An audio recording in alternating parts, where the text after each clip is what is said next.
सियासी दल कहीं ना कहीं आगे आ रहे हैं, एक मोर्चे पर आ रहे हैं। और अभी जिस तरीके से समाजवादी पार्टी ने ऊंचा आर में फूलन देवी की मूर्ति लगाने की बात कही, हालांकि प्रशासन ने रोक दिया, लेकिन बीजेपी के जो सहयोगी हैं, निषाद पार्टी के अध्यक्ष डॉक्टर संजय निषाद, वो भी फूलन देवी के यहाँ गए और वो भी मूर्ति लगाने की बात करते हैं। राजनीति में फूलन देवी इतनी महत्वपूर्ण क्यों है, ये जानेंगे संजय निषाद। सर, आप भी कह रहे हैं फूलन देवी की मूर्ति लगाएंगे, समाजवादी पार्टी भी कह रही है, लेकिन एक तबका ऐसा है जो कह रहा है कि नहीं, मूर्ति नहीं लगनी चाहिए।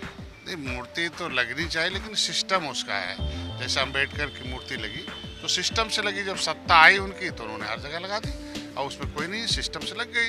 आई कान है, फूलन देवी किसी एक बिरादरी की नहीं, पूरे देश की महिलाओं की एक आइकान है। उन्होंने एक दिया कि भाई वो शासन प्रशासन से मदद मांग रही थी, न्याय मांग रही थी। अगर न्याय मिल गया होता तो शायद उन्हें हथियार नहीं उठाना पड़ता। सबसे बड़े अपराधी तो वो हैं जो उन्हें न्याय नहीं दिए, और सबसे बड़े अपराधी तो समाजवादी पार्टी के लोग हैं कि जिस मामले को लेकर उन्हें हथियार उठाना पड़ा। और उनकी सांसद थी, वो 2 बार सांसद थी, वो मामला ऐसे ही है। मामला है कि अगर फूलन देवी मरी, आज के दिन में उनको मरने के बाद, जिंदा थी तो उनका इस्तेमाल किया, मरने के बाद उनको उनकी अस्मिता का गिद्ध जैसे नोचा जा रहा कि आखिर फूलन देवी की विरासत कहाँ चली गई, धन कहाँ चला गया। आज के दिन में उनके कार्यकाल में मरी तो कभी मुलायम सिंह अखिलेश को सीबीआई जांच करानी चाहिए। और उनका धन कहाँ चला गया। कैलाश चौरसिया जो उनका लेखा जोखा रखते थे, भाई या तो अखिलेश जी के पास धन है या तो कैलाश चौरसिया के पास है। समाजवादी पार्टी को उसकी माँ, जो आज भाई हमें भी एक माँ ने हमें पैदा किया है, तो फूलन देवी की माँ भी उन्हें पैदा किया। माँ आज ठोकर खा रही है, दर दर की भीख मांग रही है, उसके घर में अनाज नहीं है। तो ये जो नाटक है ये बंद होना चाहिए। और सिस्टम से हम कहते हैं कोई मूर्ति लगेगी तो उसके परमिशन होते हैं, पर आपकी सरकार थी तो कहीं 2017 में मैं गोरखपुर में 30 फुट की मूर्ति लगा रहे थे, और इनकी सरकार थी अखिलेश जी की, नहीं लगने दिया। आप तो ये खुद ही मूर्ति लगाने की बात कर रहे हैं, आप कह रहे हैं कि आपको नहीं लगाने दिया। मैं कहता हूँ खुद ही नहीं लगाने दिया उन्होंने। और फिर हमने रैली की बहुत बड़ी, और उसके दिन थे अखिलेश जी खत्म हो गए। हम कह रहे हैं मैं 2022 में सरकार में आऊँगा, और सिस्टम से निषाद राज और राम गले मिले मूर्ति, बगल में फूलन देवी की, जितने और भी आइकान होंगे और बिरादरी के जिन्होंने समाज के लिए एक धरोहर है। पहला तो मैं कह रहा हूँ कि अभी हमने बड़े जो नड्डा साहब हैं और अमित शाह जी से मैं मांग करूंगा कि जांच होनी चाहिए, उसकी जो प्रॉपर्टी, उनका जो विरासत है उसकी मां को मिलना चाहिए। ये फूलन देवी एक डकैत रही, दस्यु सुंदरी रही, तमाम लोगों को उन्होंने गोलियों से भून दिया, ये भी तो एक सच्चाई है, इससे तो नकारा नहीं जा सकता। नहीं, अगर वो डकैत मानते आप तो शायद सांसद नहीं बनती। वो तो एक सांसद वोट दिया था लोगों ने, और एक बिरादरी ने वोट नहीं दिया था, सारे बिरादरी ने मिलकर वोट दिया था। और वोट देकर एक बार नहीं 2 बार सांसद बनाए ना। हम तो कहते हैं कि किसी कारणवश उसे उठा। हम कहते हैं कि जो अधिकारी और कर्मचारी उनको न्याय नहीं दिए, जिसकी वजह से उनको हथियार उठाना पड़ा, वो अपराधी तो वो है, डकैत तो वो है, असली अपराधी वो अधिकारी।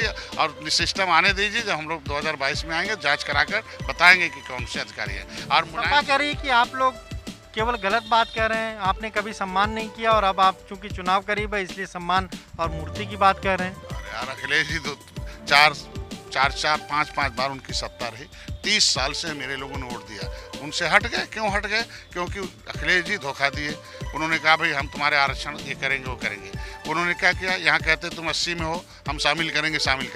सुप्रीम कोर्ट में मुकदमा होता है, जो है प्रजापति महासभा करता है, उस 100 काल नोटिस इशू होता है। केंद्र कहते हैं भाई राज्य का मामला राज्य एससी तय करेगा कौन ओबीसी है कौन एससी है। यहाँ से अखिलेश जी लिख कर भेज देते हैं कि 17 जातियाँ एससी के हकदार नहीं है, वो इंटाइटल नहीं है। तो आप बाहर कुछ और कहते हो, अंदर कुछ और कहते हो, तो ये कथनी करनी में अंतर। इसीलिए जब समाज जान गया तो साइकिल का बटन छूना बंद कर दिया, हाथी का बटन छूना बंद कर दिया। 30 साल से क्या करते थे, ये पिछड़ी से निकाल देते थे, और बहन जी स्टे ले लेती थी, हमारे समाज को लटका के सारी नौकरियों पर 30 साल से डकैती हुई है। सबसे बड़े डकैत तो ये लोग हैं, हमारी नौकरियों पर डकैत। आज के दिन में किसी थाने में जाओ, एक तो हमारा होमगार्ड भी नहीं होगा, किसी विभाग में जाइए चपरासी भी नहीं मिलेगा। ये 18% वोट नदियों के किनारे खाली वोट देता रहा 30 साल से। तो आज तब मनोहर लाल तब नजर नहीं आए जब सत्ता में थे, फूलन देवी तब नजर नहीं आए सत्ता में, अब उसकी माँ भूखों मर रही है तब नजर नहीं आया। तो खाली उनका लाभ लेकर फूलन देवी तो खुद इनके ऊपर कही थी विश्वास नहीं है, क्योंकि इंदिरा गांधी से उन्होंने बात की थी फूलन देवी ने कि उत्तर प्रदेश की मुलायम की पुलिस पर हमें विश्वास नहीं है,